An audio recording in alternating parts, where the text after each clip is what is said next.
Vegan égale santé parfaite, c'est ce qu'on te serine partout, n'est-ce pas? Mais et si je te disais qu'une étude de l'université d'Oxford a révélé que les végans ont 20% de plus de risques de faire des AVC hémorragiques que les omnivores? D'ailleurs, toutes les sources des études sont en description. Et ce qui est encore plus troublant, c'est que ces risques augmentent progressivement avec la durée du régime vegan, pour atteindre leur pic après 5 ans d'alimentation 100% végétale. Attention, je ne suis pas là pour diaboliser le véganisme. C'est un choix respectable, mais pour te montrer la face cachée que les influenceurs ne te mentionneront jamais. Celle qui explique pourquoi 50% des nouveaux végans abandonnent leur régime dans les 3 premiers mois. Entre autres à cause de problèmes sociaux, d'organisation, mais également de problèmes de santé.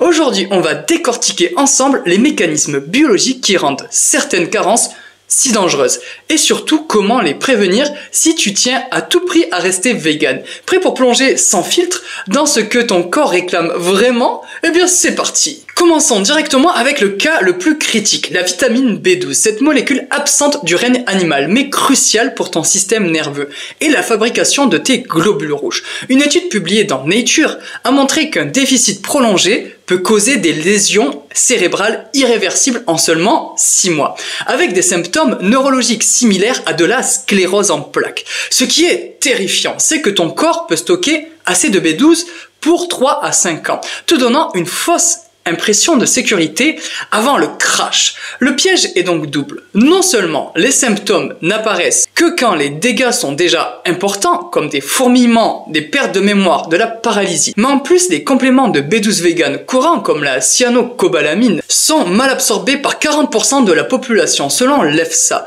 particulièrement les personnes âgées ou avec des problèmes digestif. La solution, la méthylcobalamine, sous forme de complément alimentaire en sublingual, tu sais, sous la langue, qui est mieux assimilé, mais nécessite des doses 10 fois supérieures aux apports des omnivores, jusqu'à 1000 microgrammes par jour, contre seulement 2,4 microgrammes recommandés pour les mangeurs de viande.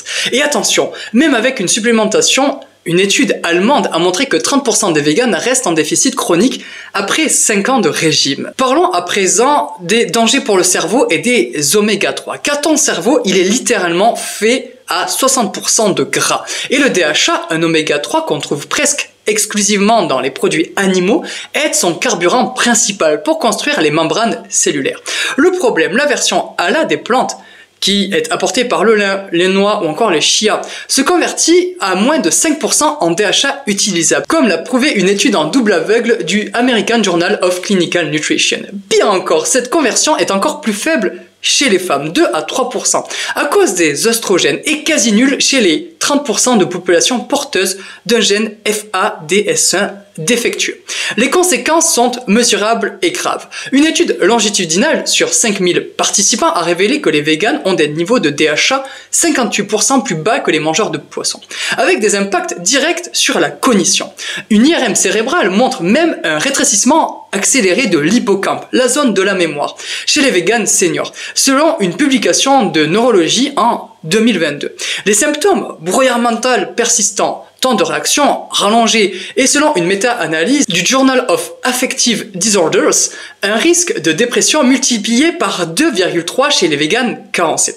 La solution, serait de manger des algues. Mais malheureusement, leur DHA est moins bien assimilé qu'on ne le pense. Il faudrait consommer l'équivalent de 10 comprimés d'huile d'algue par jour pour égaler l'apport d'une portion de saumon. Et parlons à présent de l'arnaque du fer végétal. Les épinards sont riches en fer. Non, c'est une croyance populaire qui repose sur une erreur de calcul vieille de 150 ans. En réalité, le fer non héminique des plantes est 6 fois moins absorbé que celui de la viande, et surtout extrêmement sensible aux inhibiteurs. Une étude de l'OMS montre que 80% des femmes véganes souffrent de carences en fer contre seulement 15% des omnivores, avec des conséquences allant de l'anémie à l'épuisement surrénalien. Ce qui est moins connu, c'est que les tanins du thé ou café réduisent encore cette absorption de 50% s'ils sont consommés dans l'heure qui suit leur repas. Le piège ultime vient des phytates naturellement présents dans les céréales complètes et légumineuses. Ces molécules peuvent bloquer jusqu'à 90% de l'absorption du fer végétal. Une assiette théoriquement riche comme une assiette composée de lentilles et de quinoa peut en réalité vous apporter et 0 mg de fer utilisable. Alors la solution classique, celle qui repose sur un apport de vitamine C à chaque repas, est une aide, mais une étude publiée dans un journal scientifique montre qu'il faudrait consommer 75 mg de vitamine C par milligramme de fer pour optimiser l'absorption, soit l'équivalent de 2 citrons entiers par portion de lentilles. Allez, vas-y, je t'en prie, fais-le. Même le trempage prolongé de 12 heures et plus ne neutralise que 30% des phytates, laissant les véganes dans une quête nutritionnelle quasi impossible. Et le calcium, quel traître celui-là, parce que contrairement au mythe vegan, le calcium des végétaux, comme les épinards ou amandes, est souvent piégé par des antinutriments. Les oxalates des épinards se lient au calcium pour former des cristaux insolubles. Résultat, vous n'absorbez que 5% de leur calcium théorique, comme l'a mesuré une étude avec traceurs radioactifs. Une étude japonaise sur 10 ans a montré que les véganes ont une densité osseuse 12% inférieure en moyenne, avec un risque de fracture du col du fémur multiplié par 1,8 après 50 ans. Et parlons à présent du scandale caché, le calcium ajouté dans les laits végétaux, souvent du carbonate de calcium bon marché, se comporte différemment dans l'organisme. Une étude parue dans The Lancet a révélé que ce calcium artificiel a tendance à se déposer dans les artères plutôt que dans les os, créant une double peine, ostéoporose et augmentation de 17% du risque de calcification artérielle. Pire encore, sans suffisamment de vitamine K2, quasi absente des plantes, ce calcium mal digéré peut accélérer l'athérosclérose. Les laits végétaux enrichis sont donc une fausse bonne solution. Des traîtres, avec des effets pervers qu'on commence seulement à comprendre. Allez, on s'attaque au manque de carnitine et à cette zéro énergie qui peut vous toucher, car cette molécule méconnue, absente du règne animal, est pourtant le chef d'orchestre de ton énergie cellulaire. La carnitine transporte les acides gras dans les mitochondries pour les transformer en énergie. Sans elle, tu peux manger des tonnes de bons gras, mais il ne sera pas utilisé. Une étude publiée dans le Journal of Nutrition a révélé que 90% des véganes sont en déficit chronique, expliquant la fatigue persistante rapportée par 68% d'entre eux dans un sondage IFOP. Ce qui est encore plus problématique, c'est que cette carence crée un cercle vicieux. Sans carnitine, ton corps ne peut pas métaboliser correctement les oméga 3 que tu essaies désespérément d'absorber. Allez, absorbe-toi s'il te plaît, annulant tous tes efforts. Alors, les compléments alimentaires comme la L-carnitine synthétique sont-ils la bonne solution? Eh bien, une étude en double aveugle a montré qu'ils sont mal absorbés, moins de 15% de biodisponibilité, et peuvent causer des troubles digestifs. La solution naturelle, peut-être? Eh bien, seule la viande rouge et les produits laitiers en contiennent en quantité significative. C'est donc un vrai casse-tête pour les véganes stricts. Et maintenant, savais-tu que 30% de la population européenne possède un variant génétique FADS1 qui rend la conversion des oméga 3 végétaux en EPA-DHA quasi impossible. Une étude de Nature Genetics a suivi des mauvais convertisseurs pendant 10 ans. Le risque cardiaque est multiplié par 3 en régime vegan strict. Et tout ça malgré une consommation élevée de graines de lin ou de noix. Ce qui est fascinant, c'est que ce gène était avantageux pour nos ancêtres chasseurs-cueilleurs, mais devient un handicap en l'absence de produits animaux. Un test génétique coûte entre 100 et 200 €, mais il existe un indicateur simple. Si tu as la peau sèche, des ongles cassants et une tendance aux inflammations malgré une alimentation riche en oméga 3 végétaux, alors tu fais malheureusement probablement partie des mauvais convertisseurs. La solution radicale réintègre tout simplement ne serait-ce que 2 portions hebdomadaires de poisson gras ou d'œufs enrichis en oméga 3 pour rétablir des niveaux optimaux, comme l'a montré une étude de l'université de Bergen. Et enfin, terminons sur les protéines incomplètes, car le mythe vegan veut que toutes les protéines se valent.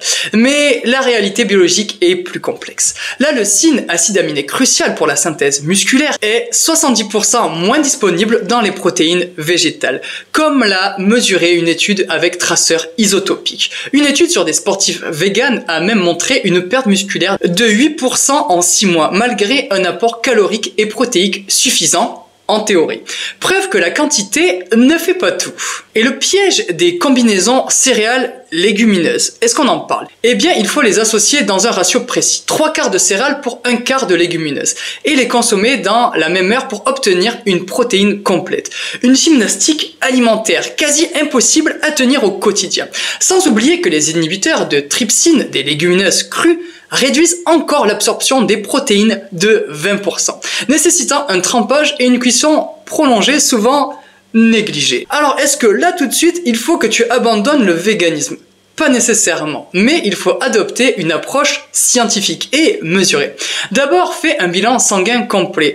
Teste ta B12 active, ta ferritine ou encore ton DHA érythrocytaire avant de te lancer. Ensuite, adopte des solutions fondées sur les dernières recherches concernant la vitamine B12. Supplémente-toi en méthylcobalamine sublinguale à hauteur de 1000 microgrammes par jour et fais des tests urinaires de MMA. Pour le DHA, consomme des huiles d'algues Schizochytrium à 500 mg par jour et limite ta consommation en oméga 6. Concernant le fer, supplémente-toi en bisglycinate de fer et ajoute 100 mg de vitamine C par dose loin des repas. Et pour les protéines, consomme au moins 1,8 g de protéines par kilo de poids corporel et par jour. Oui, je sais, ça va être compliqué, mais c'est ce que je te demande de faire si tu veux garder une bonne santé. C'est effectivement 30% de plus qu'un omnivore. Et consomme également des levures nutritionnelles.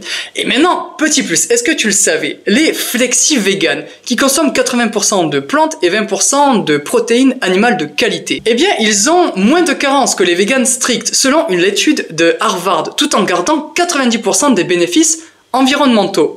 Pense-y, ça peut peut-être t'intéresser, parce que parfois le mieux est l'ennemi du bien. Voilà, c'était tout pour cette vidéo. Si t'as kiffé, tu t'abonnes, tu me lâches un commentaire, tout ça. Et puis, moi je te dis à la prochaine et je te fais plein de bisous.